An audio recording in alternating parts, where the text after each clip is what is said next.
It's day 11. We spent the night here at anchor in Georgetown, South Carolina, and we're going to spend the day here as well. We're not moving on right away. We're going to go ashore, explore, anchor here tonight, and move on tomorrow. Part of the whole point of this, of course, is to explore new places and see new things, not just be constantly moving on. So that's what we're going to do today. Dan's already got our outboard motor running and warming up, ready to take us ashore.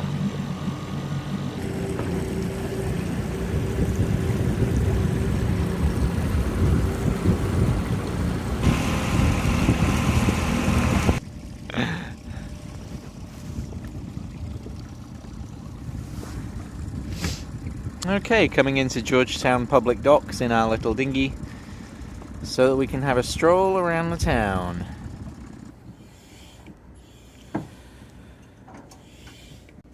So we motored in successfully on our little tender, which is a neat little adventure, and we're just enjoying the boardwalk here in Georgetown, South Carolina. See what we can find. It's pretty quiet today in the middle of winter. Georgetown, South Carolina was officially founded in 1729, so it's a fairly old city. Some say it's the third oldest city in the whole state. The early wealth was attributable to rice and indigo.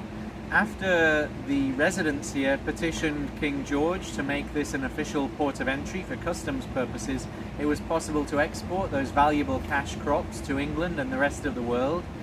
And the city became pretty wealthy. As you can see, there are a lot of pretty fancy houses in the town, including this one, the Kaminsky House. And then that stopped, gosh, it's a port, it needs dredging, it's been needing dredging for years. We even did a penny sales tax to help. Are you ready to go? Time for some gumbo and biscuits.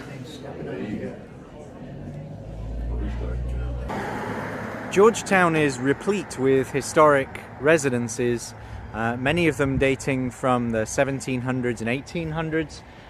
The one behind me is interesting because it is the family home of, as the sign here says, of Joseph Rainey, who was the first African-American elected to the US House of Representatives, where he served between 1870 and 1879.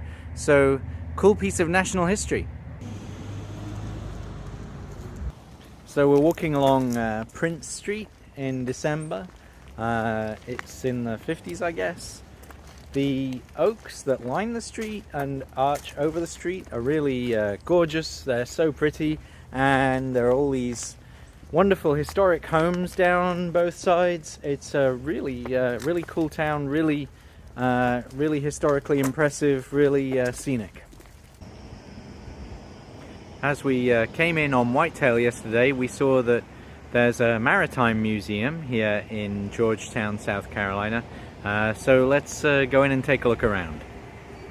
The Maritime Museum has a Fresnel lens from a nearby lighthouse. It's kind of neat to see one up close. It's somewhat surprising to learn at the museum that the Confederate Army in the Civil War actually had a submarine called the Hunley, the first submarine thought to have actually successfully sunk an enemy ship in wartime. I have to give the museum credit for trying their best to explain the scale and the horrors of the slave trade and the importance that it had for both this port and for the industries that created the wealth of this region. Well, it was nice to get off the boat for a few hours and explore a town and have terra firma under the soles of our feet. But it's 3 o'clock and we're gonna head back to Whitetail, get the dinghy back on the foredeck long before we run out of daylight, and maybe get a few other chores done as well. So thank you, Georgetown. It was fun.